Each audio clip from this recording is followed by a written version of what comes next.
حضرة المدبر العام الأخ توني فخري الجزيل الاحترام، حضرة الآباء الأجلاء، حضرة النائبة العامة الأم الرئيسة المحترمة، حضرة الأستاذ زاهر أبي غصن ممثل رئيس بلدية جبيل، حضرة السيد مروان السحناوي رئيس منظمة مالطا والوفد المرافق المحترمين، حضرة رؤساء البلديات والمخاطير المجالس البلدية والاختيارية المحترمين، أصحاب المقامات والفعاليات الأحباء، أيها الأهل والأصدقاء وأبناء رعيتي الأعزاء،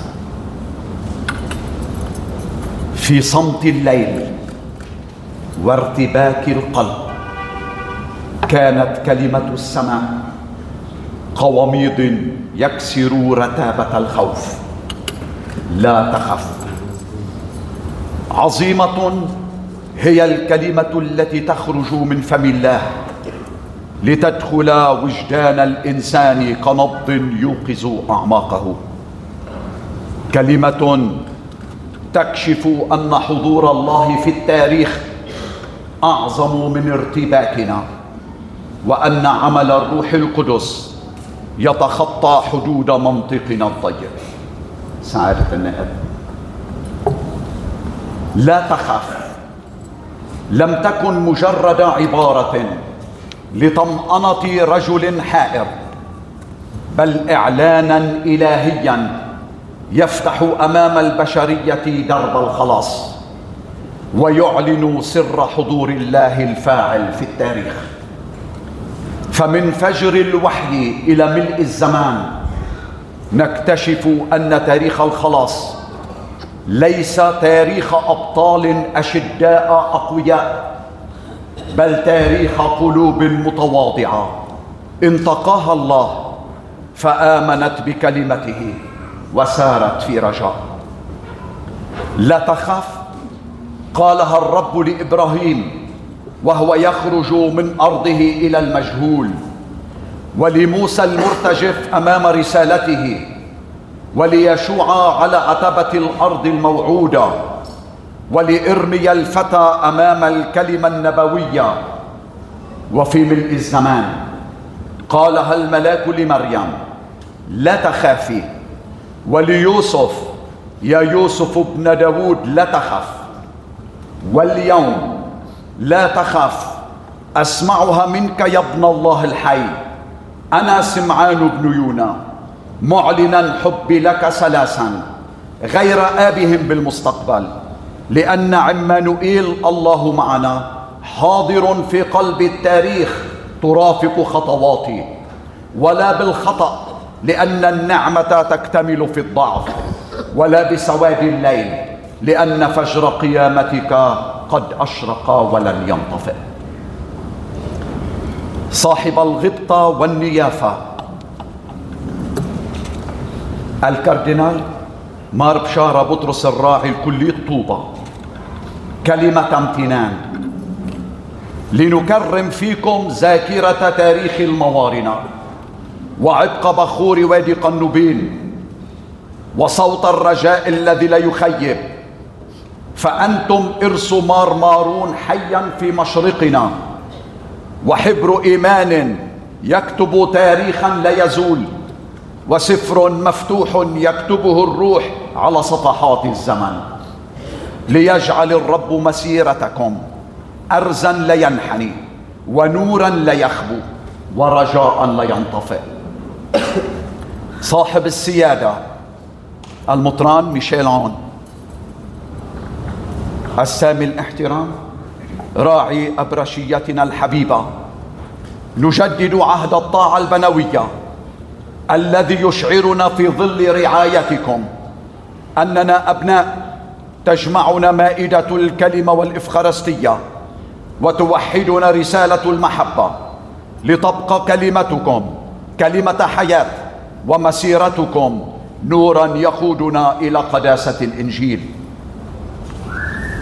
قدس الأب العام الأبات هادي محفوظ السامي الاحترام أنحني أمام رهبانية لبنانية مارونية ممثلة بحضرة الأب المدبر العام الأب طوني فخري الجزيل الاحترام، تختزنونها في شخصكم ذاكرة تاريخ من المجد والقداسة، وتواصلون رسالة خطها رهبانها بالدمع والصلاة وشهادة الدم لتبقى كنزا روحيا متجذرا في أرض لبنان وكنيسة المسيح، فأنتم صوتها الحي ونبض تاريخها وصورة قديسيها الذين خطوا بالإيمان درب مجدها وعظمتها.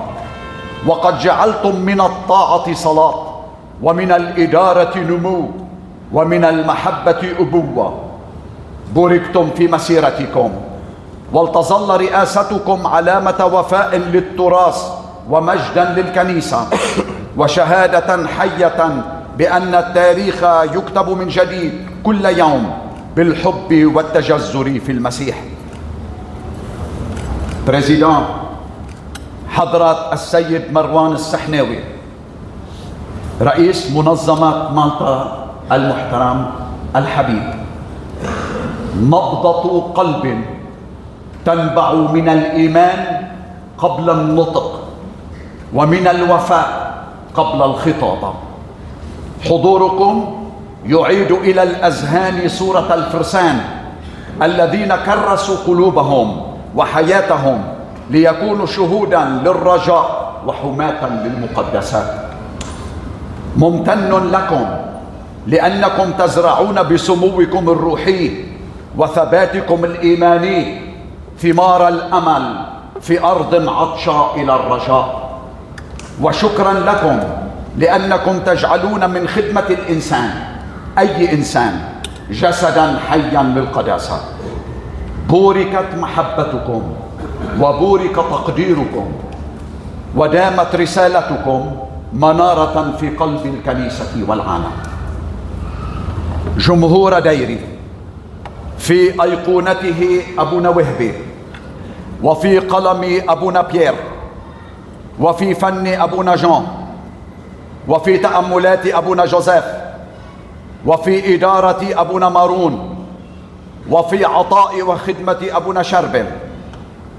عشت بينكم كأخ وكأب، ووجدت فيكم قلبا واحدا نابضا بالإخلاص والإيمان والمحبة الصادقة.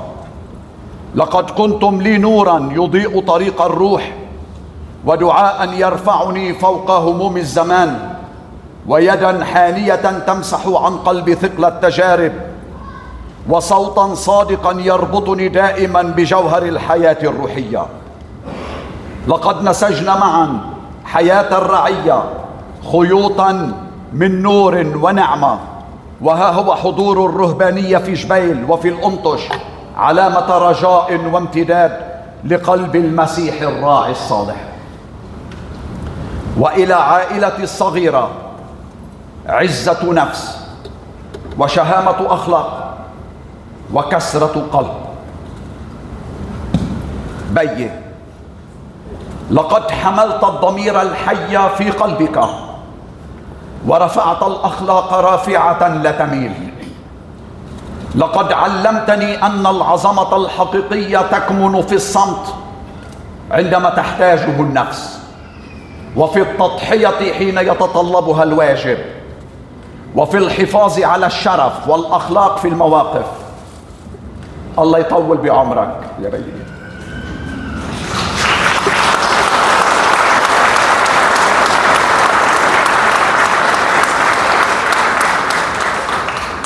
ماما، غادرتني وسيلان الدمع لم يجف. تركت فراغا لا يملأه إلا فجر الملكوت، وبالرغم من جلوسك في حضرة الإله والنعيم الذي تتمتعين به، إلا أنني أشعر بدموعك تلاقي دموعي، وبدعائك وصلاتك يبلسم كسرة قلبي وخاطري. فأريني ملامح وجهك وأسمعيني رضاك ولو في المنام فيكتمل فرحي ويدوم.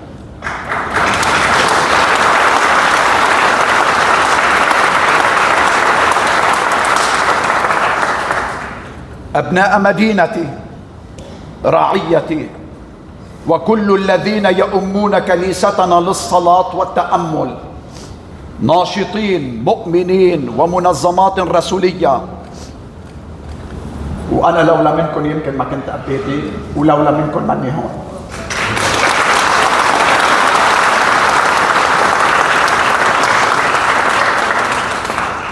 لقد لمست في التزامكم عمق الإيمان، وفي أعماقكم سمو الأخلاق، وفي إخلاصكم صدق الوفاء، ووجدت في صلواتكم ودعمكم ينبوعا لا ينضب من القوة والرجاء. فأنتم روح الرعية ووجدانها، وأنتم النور الذي يضيء دروب خدمتي، والدعاء الذي يرفعني إلى أعلى درجات الرجاء. إن ما تعيشونه من إخلاص وإيمان هو كنز لا يزول، ودرس حي لنا جميعا عن معنى الإيمان الحقيقي والالتزام الصادق والمحبة التي تتجاوز الكلمات. فلنسر معا حاملين نور المسيح، ولنجعل من رعيتنا حربة روحية وعلامة رجاء وبيئة حب صادقة يعيش فيها جميعنا. فيا سيدة البوابة، يا من يتجلى في حضورك نور الرحمة والطهر، أتوجه إليك بكل قلبي فتباركي مسيرتي.